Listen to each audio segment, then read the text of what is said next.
모든 은택을 잊지 마십시오. 모든 은택을 잊지 마십시오라는 제목으로 함께 은혜를 나누고자 합니다. 오늘 추수감사주일로 지키는 주일인데요. 올 한 해를 되돌아보면 참으로 어렵고 힘든 일들이 많았던 한 해였던 것 같습니다. 아니, 그 어려움은 아직도 진행 중에 있습니다. 언제 끝날지 모를 이 코로나19 바이러스로 인하여서 온 나라가 또 온 세계가 죽음의 공포 속에서 하루하루를 살아갑니다. 그럼에도 불구하고 우리의 생명이 주께 있음을 우리는 알고 믿기에 두려워하거나 낭망하는 삶이 아니라 하나님께로 소망을 두고 나를 향하신 하나님의 부르심의 소명을 따라 나를 사용하실 하나님의 그 사명의 자리로 우리가 날마다 나아가 하나님 영광되게 하는 그런 삶이 되어지기를 바라는 마음에서 오늘 본문의 말씀으로 함께 은혜를 나누고자 하는데요. 시편 103편은 다윗이라고 하는 인물이 기록한 말씀입니다. 다윗은 자신의 삶에 찾아오시고 그리고 동행해 주신 그 하나님의 은혜를 되새기고 고백합니다. 2절 말씀에 그의 모든 은택을 잊지 말지어다. 여기 은택이라고 하는 단어는 보상하다, 보답하다, 은혜라, 은혜하다라는 뜻을 가지고 있습니다. 그러니까 하나님께서 우리 인생에게 베풀어 주신 그 은혜와 모든 보상들, 우리도 가만히 생각해 보면 하나님께서 우리에게 베풀어 주신 은혜가 참으로 많습니다. 죄를 용서해 주신 것도 하나님의 은혜고, 기쁨과 평강을 주시는 것도 하나님의 은혜이고, 생명을 주신 것도 하나님의 은혜이고, 천국까지 예비해 주신 것도 하나님의 은혜이고, 오늘 살아가는 동안에도 세상은 죄의 사망의 권세 아래에서 신음하고 고통하지만 하나님의 은혜로 오늘도 우리가 하나님의 거룩한 백성으로 살아가고 있다고 하는 것이 은혜 중에 은혜인 줄로 믿습니다. 어젯밤에 운동을 이렇게 하는데 한 8시 반 정도 되었던 것 같아요. 좀 늦어서 갈까 말까 고민을 하다가 그래도 계속 운동을 하자라고 하는 그런 마음에 출발을 했습니다. 한참 걸어 양동 시장 정도 가는 쪽에서 어떤 학생들인 것 같은데 한 3, 40명 정도 되는 아이들이 이렇게 뭉쳐서 모여 있고, 한쪽은 하천가로 앉아 있고 한쪽은 다리 밑에서 20명 정도 둘러 모아가지고 열심히 뭘 하는 거예요. 그래서 뭘 저렇게 하고 있나. 또 막 여기저기에서 학생들 같지 않는, 학생다운 용어가 아니라 학생답지 않은 용어들이 그 아이들의 입에서 계속 나오는 거예요. 여기에 더 머물러 있다가는 나도 큰일 나겠다 하는 마음에 그냥 지나쳤습니다. 그러면서 다시 이제 양동을 돌아서 돌아오는 마음에 그 아이들이 아직도 있을까? 그러면 내가 어떻게 대처를 해야 할까? 참 많은 갈등과 고민을 했었습니다. 그런데 아니나 다를까 한 20m, 30m 앞에 이제는 앉아있던 아이들까지 다 운동하는 도로 위로 다 이렇게 모여서 웅성웅성 뭘 던지고 막 엎어뜨리고 자기들끼리 난리를 하고 있는 거예요. 저 자리를, 저 길을 지나갈 수 있을까? 저 아이들과 충돌하지 않고. 그런 순간 쏨득함이 내 마음에 밀려왔습니다. 그래도 어른이니까 지나가자 하고는 그 아이들 있는 곳으로 뚜벅뚜벅 걸어갔습니다. 대다수의 아이들의 손에는 담배가 물려 있었고, 그 아이들이 머무는 자리에는 술병들이 나뒹굴고 있었습니다. 그 아이들은 내가 볼 때는 분명히 청소년들이었습니다. 저희 아이들보다 더 어린 아이들도 있었습니다. 순간 그 옆을 지나가는데 그 아이들의 입에서 나오는 그 용어들은 이루 말할 수 없는, 어른조차도 듣기 힘들어 할 수 있는 그런 용어들이 그 아이들에게서 아무렇지 않게 흘러나오는 것이었습니다. 얼마나 내 안에 내적 갈등이 있었는지 모릅니다. 그 자리에 서서 이 아이들을 향하여 내가 무엇인가를 해줘야 할 것 같은데, 어떤 말을 해줘야 할 것 같은데, 그런데 정작 내 안에 그런 생각만 있었지 용기는 나지 않았습니다. 그리고는 급히 그 자리를 빠져나왔습니다. 그러면서 내 마음속에 아쉬우면 아쉬우라고 할까요? 뭔가 어떤 일이 일어나기를 바랬던 마음이 있었습니다. 우리 내 뒤에 따라오시던 어르신들이 저 아이들로 인하여서 어떤 해코지를 당하게 되어지면 그때는 내가 달려가야지. 그런데 그런 일은 일어나지 않았습니다. 나만의 어떻게 보면 타협함이죠. 나만의 어쩌면 스스로를 위안하는 생각이겠죠. 그리고서는 돌아와 집에서 이렇게 저렇게 생각을 하고 머무는 과정 가운데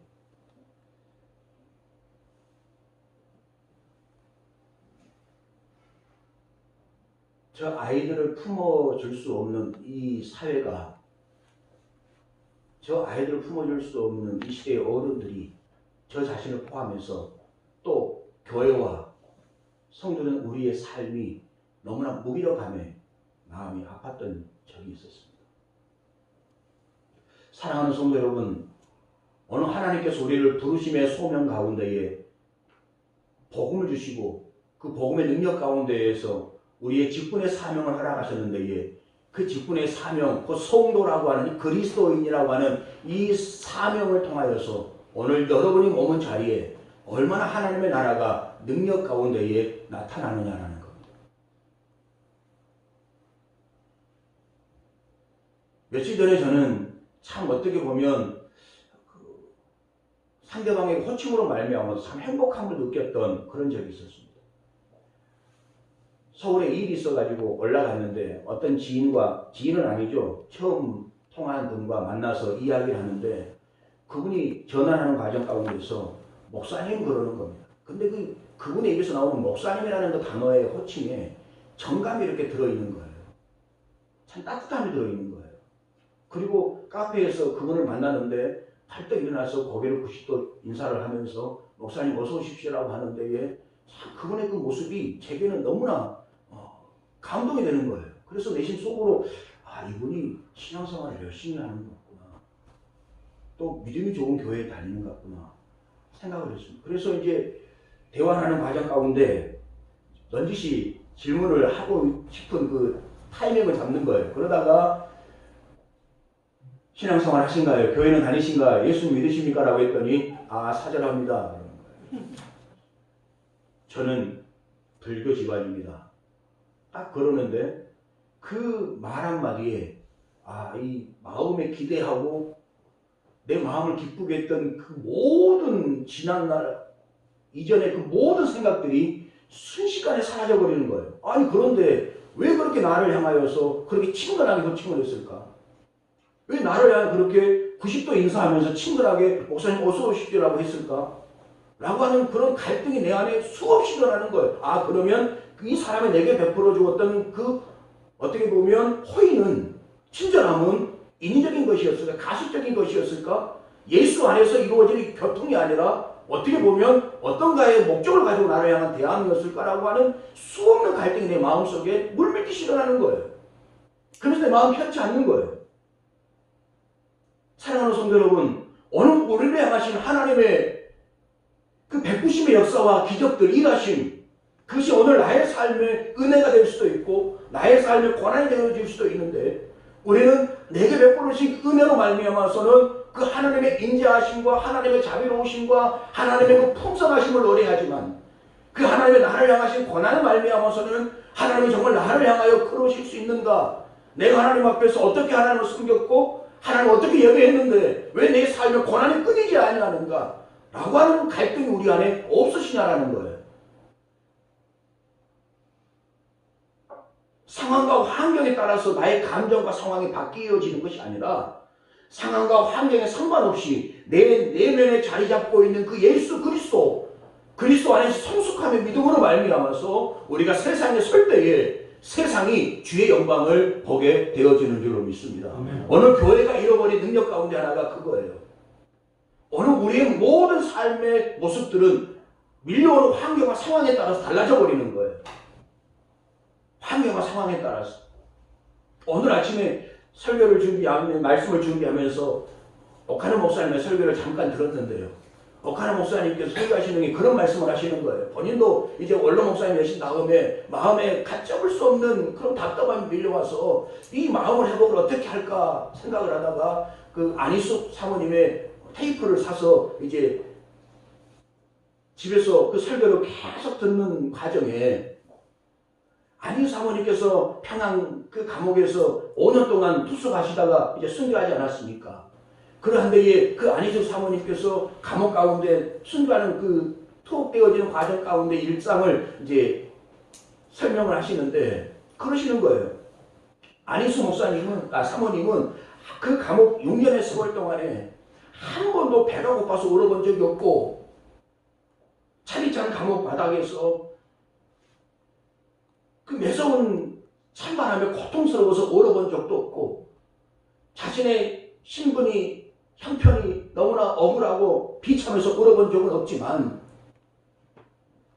나를 향하여 십자가에 달리신 그 예수 그리스도의 은혜와 그 십자가를 생각할 때마다는 자신의 이 누구 눈에서 눈물이 끊임없이 흘렀다라는 거예요. 그 6년의 감옥생활 가운데에서 배고파도 울어본 적 없고 어떤 핍박을 받고 고문을 당하여서 고통 가운데 울어본 적이 없지만 십자가를 생각할 때마다 예수 그리스도 은혜를 생각할 때마다 자신의 눈에서 하염없이 눈물이 흘러더라는 거예요.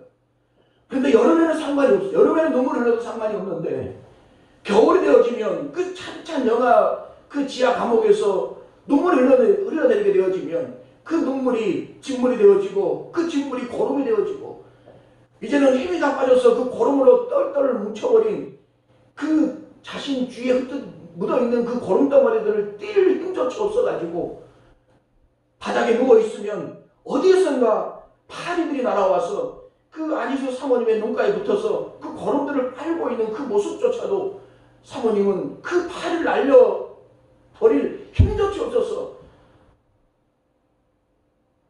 하염없이 울었다는 그 자신의 형편이 비참해서가 아니라 이런 나를 사랑하셔서 십자가에 못 박혀 죽기까지 나를 구속하시기 원하셨던 그 하나님의 사랑이 얼마나 크게 밀려오는지 그 감옥이 천국되어짐의 은혜를 누리면서 사모님은 그렇게 눈물로 그 감옥 생활을 보내시다가 순교하셨다는 거예요.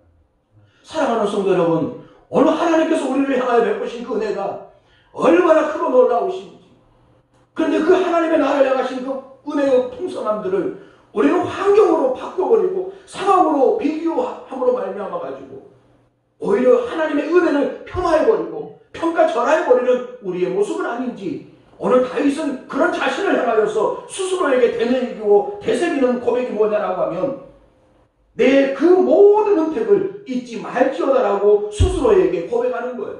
여러분 이 2절 그의 모든 은택을 잊지 말지어다라고 하는 이 다윗의 고백은 이스라엘 백성들을 향하여 선포하는 메시지가 아니라 자기 자신을 향하여 선포하는 메시지인 거예요.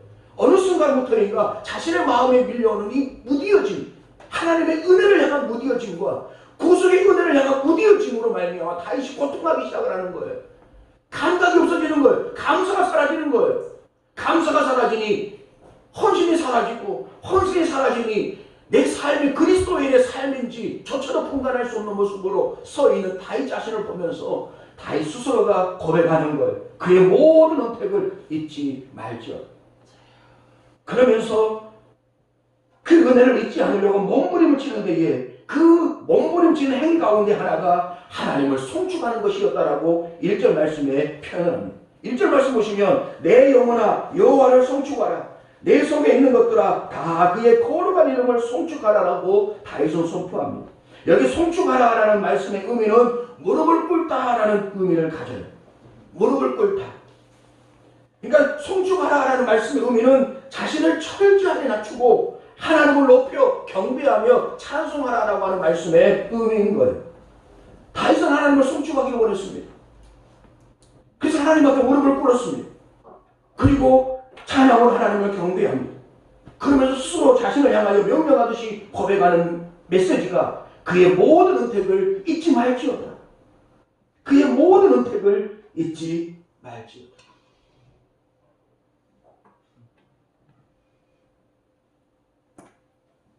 어젯밤에 1시나 했을 거예요. 한참 잠을 자다가 일어났습니다. 거실 나왔는데 아내가 찬양을 들으면서 거실에 가 있는 거예요. 근데 옆에 그 빵이가 같이 누워있는, 빵이가 누군지 아시나요? 예, 저희 집에 강아지를 하나 키우는데 그 빵이 이름이 빵이에요. 근데 빵이가 아내 옆에 누워서 한 손을 이렇게 들고 있는 거예요. 저도 아내에게 여기서 사진 하나 찍어 놓으시오. 아내가 찬양을 핸드폰으로 듣고 있는데 빵이가 이렇게 손을 들고 자고 있어요. 내가 그 모습을 보다가 야, 넌 사람보다 낫다. 너는 사람보다 나아. 찬양을 들으면서 네가 은혜를 받아 손을 들고 자고 있냐? 그랬어요. 그리고 저는 들어가는데 갑자기 이서 두 손 들고 자는 거예요. 두 손. 거짓말 아니에요. 두 손을 들고. 저 아내에게 좀 찍어놓으라고 이야기를 했었었는데 찍었는지는 모르겠지만 순간에 마음속에 무서운 거예요. 무서워. 영이 없는 짐승도 물론 본능이겠지만 손을 들고 또 내 독백을 지가 어떻게 알아들었겠습니까? 근데 그 찰나에 인석이 두 손을 들고 순간에 마음속에 영이 없는 이 짐승도 반응할 줄 아는데 하나님의 형상대로 지음받은 우리가 하나님을 찬양하지 못하고 하나님을 경배하지 못한다고 한다면 하나님 내게 베풀어 주신 은혜에 우리가 감사하지 못한다고 한다면 어쩌면 우리의 모습이 참 불쌍하지 않겠나 라는 생각을 해보는 시간들이 있었어요. 다윗은 그런 마음이 있었어요. 하나님께서 자신에게 베풀어 주신 그 은혜를 잊지 않으려고 몸부림치는 것이었어요. 그 행위 중에 하나가 송축하는 것이었어요. 송축하다는 말씀 의미는 엎드려 절한다는 의미가 있을 뿐만 아니라 무릎을 꿇다는 의미를 가지고 있어요. 그래서 다윗은 항상 하나님의 무릎을 꿇기를 원했어요. 항상 하나님의 무릎을 꿇었어요. 그래서 송축하는 거예요. 하나님을 경배하고 찬양하는 거예요. 그 이유가 뭐였냐라고 하면 오늘 본문에 보면 세 가지가 있는 거예요. 이 세 가지 이유 때문에 다윗은 한평생에 하나님을 송축하는 자의 삶을 살았다라고 고백하는데 이 모습을 우리가 함께 살피면서 그 다윗을 베풀어 주신 하나님의 은혜가 오늘 우리에게도 동일하게 주어진 줄 믿고 한평생 살아가시는 동안 우리의 삶 동안 하나님을 송축하는 그 믿음의 반열에 서는 저와 여러분의 삶에 되어주시기를 주의 이름으로 축원합니다. 첫 번째로는 제4의 은총 때문이라고 다윗은 선포합니다. 3절 말씀 보시면 그가 내 모든 죄악을 사하시며 여러분 우리 인생사에 일어나는 모든 문제는 죄로 인한 열매들입니다. 죄가 우리를 주장하게 되어지면 가장 먼저 나타나는 현상은 우리 안에 기쁨이 사라지는 겁니다. 기쁨이 사라짐과 동시에 감사가 사라지고 감사가 사라짐과 동시에 우리 안에 행복이 사라져버리는 겁니다. 그래서 행복하지 않습니다. 밥을 먹어도 행복하지 않고 좋은 곳을 여행을 해도 행복하지 않습니다. 좋은 사람을 만나도 행복하지 않아요. 내 안에 자리 잡고 있는 죄의 문제가 해결되지 않는 이상 우리는 세상의 그 어떤 것들을 다 누린다 할지라도 행복하지 않습니다. 우리는 구원받았다고 해서 거듭났다고 해서 죄를 짓지 않는 것은 아닙니다. 십자가의 은혜를 깊이 경험했을지라도 또 같은 죄를 반복적으로 지을 수 있는 게 우리 인생인 것입니다. 그래서 사도 바울은 로마서 1장 23절 말씀에 죄의 삭은 사망이라고 선포하는 이유가 거기에 있는 겁니다.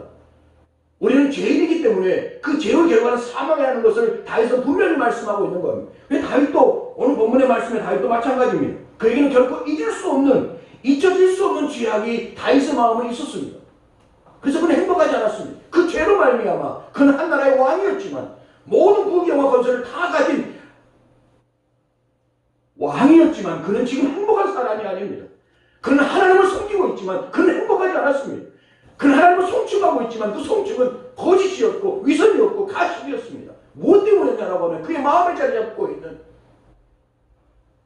남이 볼 수 없는 자기 자신만이 알고 있는 그 죄로 말미암아서인 것을 다윗은 알고 있었습니다.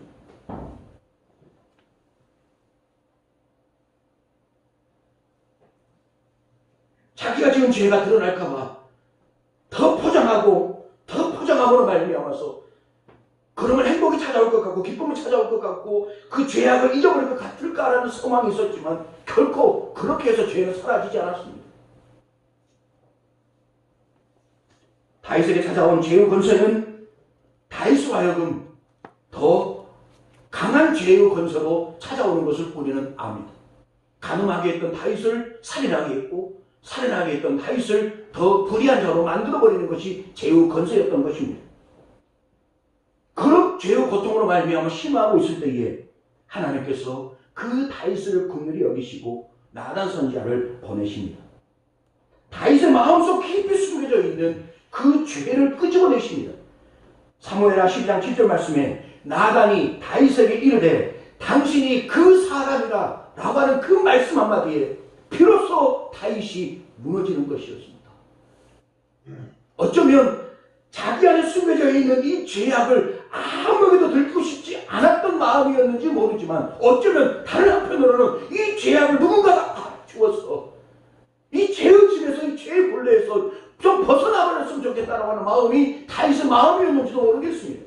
그 죄로 말미암아서 이 왕의 자리를 벗어버린다면 더 벗어버렸으면 좋겠고 이 부귀영화 권세를 잃어버릴 수 있다고 한다면 잃어버렸으면 좋겠고 차라리 야인으로 돌아가 버리는 것이 내게는 더 행복했으면 좋겠다라고 하는 것이 다윗의 마음이었는지도 모르겠습니다. 근데 그게 마음같이 됩니까? 그래서 숨기고 하루하루 두려움과 불안 가운데 살아가는 그 다윗에게 하나님이 나단 선지자를 보내시고 나단 선지자가 다윗을 보며 던진 그 메시지 그가 당신이라고 하는 그 메시지에 다윗은 비로소 모든 것을 내려놓게 되어지는 겁니다. 어쩌면 그것은 다윗의 고백 속에 하나님 감사합니다라는 고백이 나왔는지도 몰라요. 왜냐하면 비로소 살 수 있다고 하는 소망이 생겼기 때문입니다. 나단 선지자가 하여금 그 고백을 받은 다음에 다윗은 그 말 한마디에 다 무너지고서 하나님 앞에 무릎을 꿇습니다.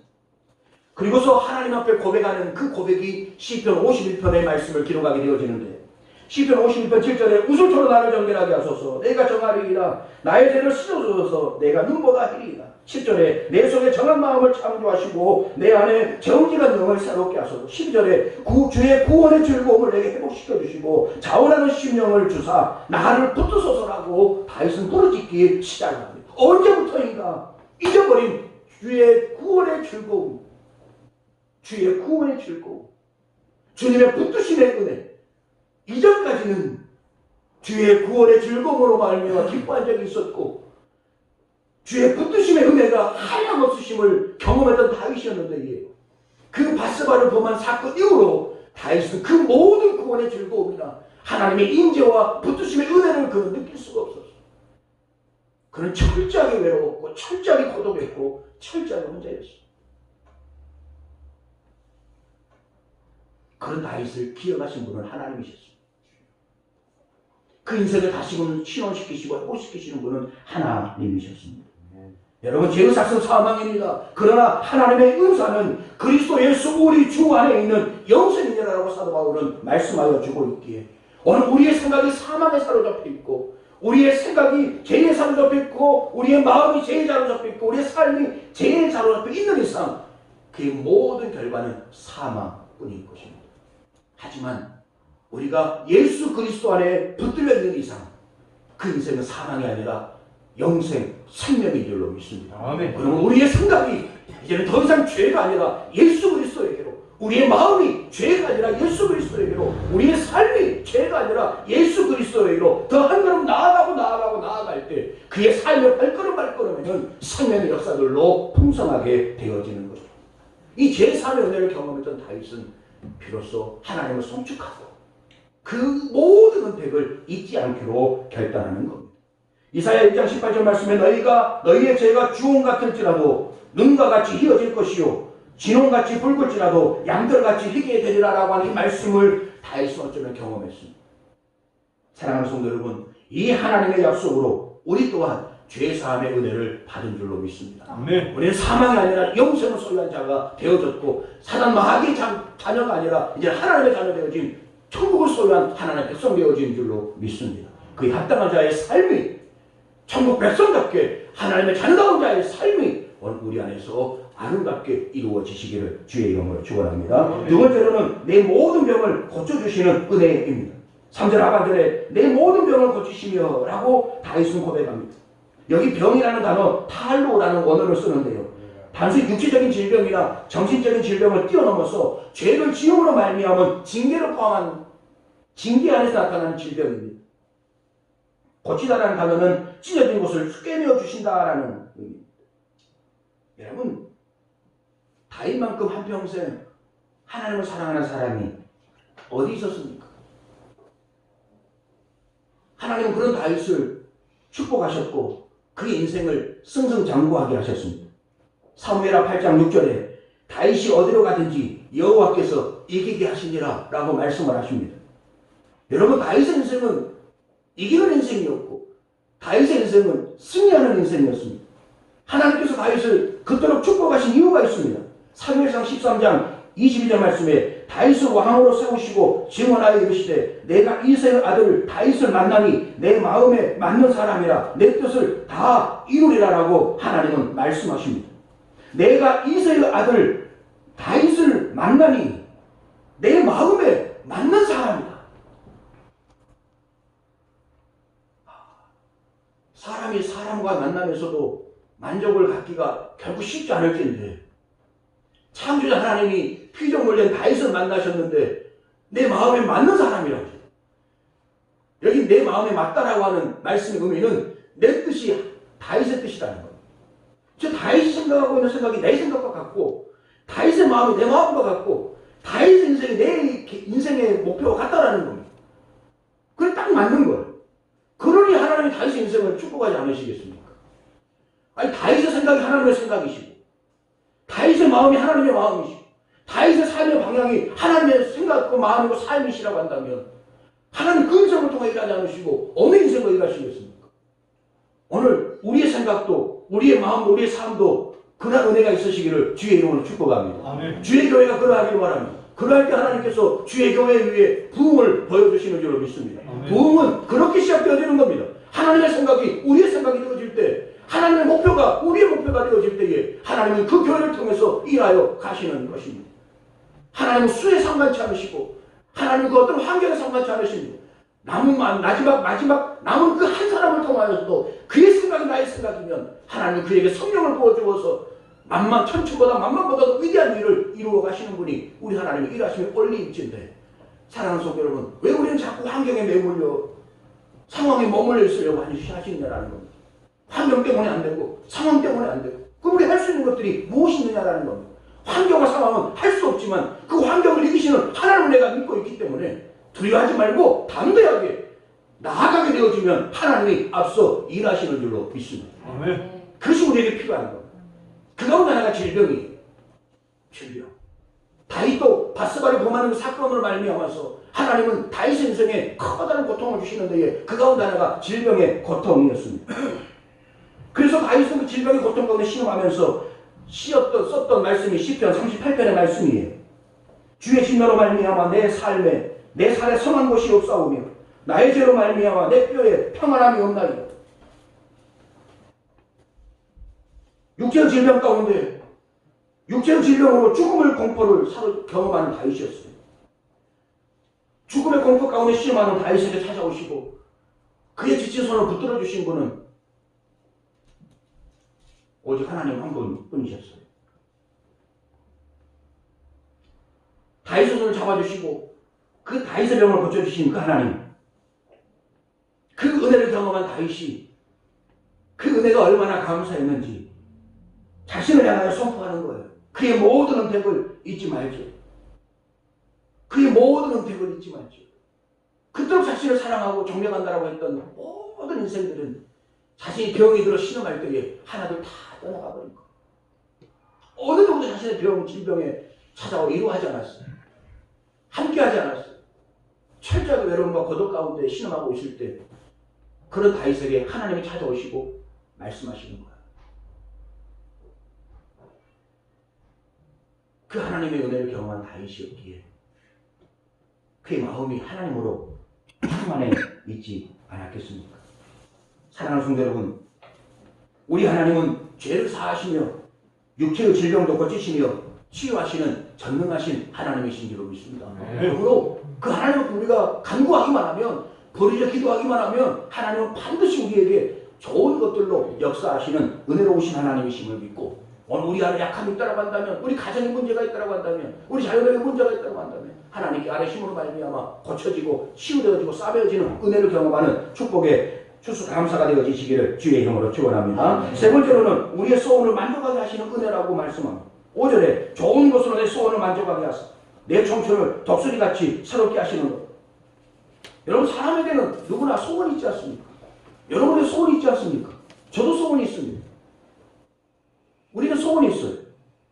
좋은 직장을 가지는 것, 좋은 학교에 들어가는 것, 또 삶이 더 어제보다 오늘이 더 나아지기를 바라는 것, 좋은 배필을 만나는 것, 사업이 번창하는 것, 육체 질병이 따라간다면 질병이 고쳐지는 것. 우리에게는 수많은 소원들이 있습니다. 중요한 것은 그 소원은 어제부터 시작되어져, 아니 언제부터 내 마음속에 순간 찾아온 소원이었지만 그 소원 이루어내기란 결코 쉬운 것이 아님을 우리는 알아요. 결코 쉽지 않다는 걸 알아요. 오늘 본문의 다윗은 이런 말씀을 합니다. 좋은 것으로 내 소원을 만족하게 하사, 좋은 것으로 내 소원을 만족하게 하사. 이 말씀을 오늘 문자대로 번역을 하면 일용할 양식을 공급하시는 하나님의 세밀하심의 의미예요. 그러니까 좋은 것으로 입을 만족하게 하시는 하나님이라는 뜻의 의미예요. 여러분, 좋은 것으로 입을 만족하게 하려면 원하는 음식을 원 없이 먹어야 합니다. 그러지 않겠습니까? 좋은 것으로 내 입을 만족하게 하려면 내가 먹고 싶은 것을 원 없이 먹어야 하는 거예요. 원 없이 먹으려면 뭐가 필요합니까? 돈이 필요한 거예요. 재물이 있어야, 돈이 있어야 내가 원하는 음식들을 원 없이 먹지 않겠습니까? 그래서 다윗의 이 고백, 좋은 것으로 내 소원을 만족하게 하사, 이 말씀의 의미는 재물의 축복을 의미하는 거예요. 고린도서 9장 9절에 곡식을 밟아 떠는 소에게 망을 씌우지 말라라고도 지금 말씀하시는 거예요. 이 말씀은 일을 하는 소의 입을 만족하게 하신다는 말씀 의미 아닙니까? 하물며 예수 그리스도의 구속의 은혜로 영생을 얻고 구원의 은혜로 살아가는 저와 여러분에게 하나님께서 좋은 것으로 우리의 소원을 만족하게 하지 않으시겠느냐라는 거예요. 반드시 좋은 것으로 우리를 만족하게 하실 분이 우리가 믿는 하나님 아버지이신 줄로 믿습니다. 그래서 그 하나님으로 말미암아 우리는 오늘도 감사하는 자의 삶을 살아가야 하는데, 여기 좋은 것, 이 좋은 것이라는 말씀 의미는 은택과 은혜의 의미예요. 1절 말씀 이야기하고 있는 것. 이 좋은 것은 은택이에요. 은혜예요. 그리고 소원이라는 말씀은 예의예크란 단어를 쓰는데, 나의 노년에, 나의 몸을 이란 뜻이에요. 나의 노년의 몸이란 뜻이에요. 그러니까 백발 노인의 소망이 무엇이겠습니까? 백발 노인의 소원이 무엇일까요? 요즘 한참 TV 광고에 보면 9988 그러잖아요. 9988 인생을 살으십시오. 이 약을 드시고 막 그러잖아요. 그 9988은 99세까지 어떻게 사신다고요? 팔팔하게 살 수 있는 그 비결이 약 안에 있다라는 거예요. 그 약을 드시면 99세까지 팔팔하게 살 수 있습니까? 그 불가능한 것이죠. 상술이죠. 하지만 오늘 주님은 분명히 우리에게 말씀하시는 거예요. 좋은 것으로 우리의 소원을 만족하게 하시는 분이시라고 다윗은 말씀하고 있는 거예요. 그래서 다윗은 그 내 소원을 만족하게 하시는 그 하나님께로 소원을 주겠다라는 거예요. 내 인생을 맡기겠다라는 거예요. 내 삶을 맡기겠다라는 거예요. 그러면 나를 새롭게 하심으로 말미암아 독수리같이 내 청춘을 새롭게 하실 분으로 다윗은 고백하고 있는 거예요. 어떻게 다윗의 노년에 내어져서 독수리같이 새로운 청춘으로 살 수 있겠습니까? 이 말씀 의미는 그 의미가 아니에요. 이 말씀 의미는 그의 영적인 에너지를 이야기하는 거예요. 몸은 후패하여지지만 그의 마음은, 그의 육체는 병들지만 그의 생각은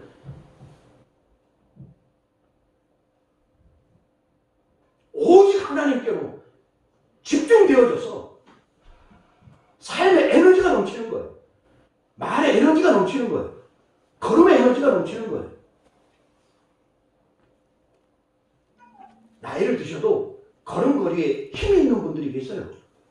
나이가 드셔도 말 한마디, 말씀 한마디 한마디에 힘이 있는 분들이 있으시다고요. 다윗이 야가본 이것은 그거예요.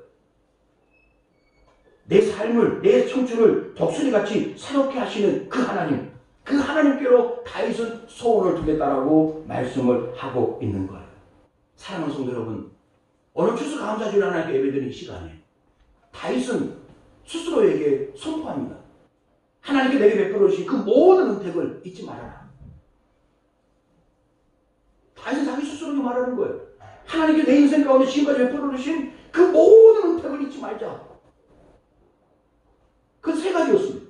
하나는 죄사함의 은총, 또 하나는 병에서 고쳐주시는 은총, 세 번째로는 내 모든 소원을 만족해 하시는 하나님, 그 하나님으로 말미암아서 다윗은 베들레헴 작은 동네 목동으로서 그 인생이 출발되어졌지만 그의 나이 40에 하나님은 그를 이스라엘의 왕으로 세우신, 다윗이 한 번도 꿈꾸지 못했던 그 일을 하나님 꿈꾸셔서 그 인생을 이끌어가셨던 거 아닙니까? 그의 인생을 하나님이 승승장구하게 하지 않으셨습니까? 수많은 전쟁 가운데 다윗은 한 번도 패한 적이 없는 전쟁을 이루었어요. 하나님 그 인생을 승승장구하셨기 때문에. 하지만 그 인생의 어느 날에 한 번 영적 브레이크가 걸린 적이 있죠. 바세바를 범하는 사건으로 말미암아. 그 죄로 말미암아서 다윗은 하나님께서 자꾸 멀어지는 거예요. 그래서 그 죄는 더 깊어지는 거예요. 살인을 낳아요. 그 간음은 살인을 낳았고 그 살인을 자신을 더 불의한 자로 만들어서 온통 거짓과 불의로 가득한 인생으로 만들어버렸어요. 하나님의 은혜 아니면 그 죄악의 구렁텅이에서 결코 벗어날 수 없는 인생으로 끝나버릴 다윗에게 하나님은 또 찾아오시는 거예요. 왜 사울을 버리신 하나님은 왜 다윗을 사용하셨을까요? 왜 사울을 버리신 하나님이신데 왜 다윗을 다시 찾아가 주셔서 용서하시고 사하시고 다시 회복시켜 주시고 은혜를 주셨을까요? 하나님 뜻이 우리가 어떻게 알겠습니까? 그러나 오늘 우리에게 소망이 있어야 하는 거예요. 우리가 똑같이 70여 강렬한 80의 인생을 살지만 하나님 내 인생에게도 다윗에게 찾아오신 것처럼 내 인생에게도 찾아와 주십시오. 이것이 오늘 우리의 기도가 되어야 하는 줄로 믿습니다. 하나님 내 인생에도 찾아와 주십시오. 하나님 우리 가정에도 찾아와 주시고 우리 자녀들에게도 찾아와 주십시오. 하나님 내 기업과 내 사업체에도 하나님 찾아와 주십시오. 찾아와 주셔서 능력이 되어 주십시오. 힘이 되어 주십시오. 권세가 되어 주십시오. 그러하게 되어질 때에 내 인생이 하나님으로 말미암아 성축하는 인생으로 열방이 하나님의 나라를 세우는 자 되어지게 해주십시오. 이것이 다윗의 한평생의 기도였다고 한다면 오늘 저와 여러분의 기도이어야 하지 않겠습니까? 한 나라의 왕이요 모든 국의 영화와 권세를 가진 다윗조차도 그 하나님을 잊지 않으려고 놓지 않으려고 몸부림쳤다고 한다면 오늘 우리가 가진 환경과 상황은 더 못한 상황 아닙니까?